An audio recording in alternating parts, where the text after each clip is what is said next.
Hi, this is Jeff with the Kittery Trading Post, and I'm going to go over some of the basics of picking a new bike and sizing it correctly so that you have the bike that's right for you. To start off with, all bikes have sizes that are clearly labeled on the down tube. Giant sizes their bikes extra small through extra large. I'm fairly tall, so I've estimated that an extra large would be a good place to start. The most important thing is that you can stand over the bike. You want to make sure that if you ever came off the saddle, that you'd land firmly on your feet before landing on the top tube and injuring yourself. You should be able to lift the bike up before hitting yourself so you have a comfortable amount of space to move around on uneven ground or if you came off the saddle. From there, you want to make sure that you can get the saddle into a comfortable position. This is very personal. The proper position would be a saddle height where your leg is almost at full extension at the bottom of the pedal stroke. This is going to be the most appropriate for your knee and for your muscles, so you'll get the most power and you won't be injuring your joints. At this height, however, you might not be able to touch the ground very well. If this isn't right for you, lower the seat down.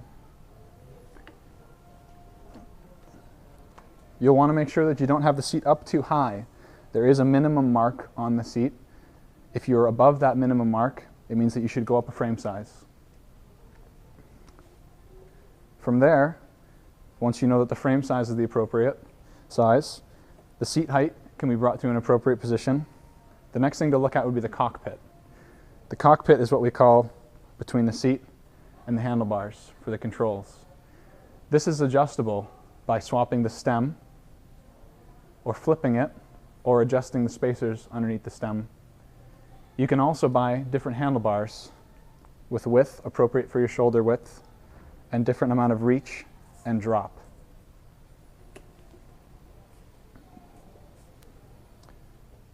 Once you're in the saddle, you should be able to find a comfortable position in the cockpit where you can maintain some bend in your elbow, a relatively flat back.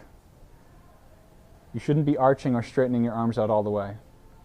You should also be able to turn the handlebar through the full range of motion without interfering with either your feet or losing your grip off the end of the handlebar. If you do either of those, you can adjust the length of the stem or the reach of the handlebar. If you find yourself dipping over too far and overextending your arm or rounding your back, you can try flipping the stem up or buying a new stem that has a taller raise or that's a longer length to sit you up more. Most people who are going to be riding distances and are looking for performance would prefer an aggressive position to be bent down, reaching out with their weight over the bike. It's important to remember to keep your chest up, look straight so you can breathe nice and deep. People who are looking for a more leisurely ride will enjoy sitting up more. This is going to give them better visibility, opens up your lungs, takes pressure off your back, pressure off your arms.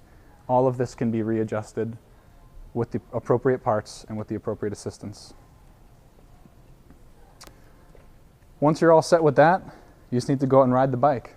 If something feels uncomfortable, you can always come back. You can consult with one of the technicians. You can even get bike fitting services. And that's how to fit a bike.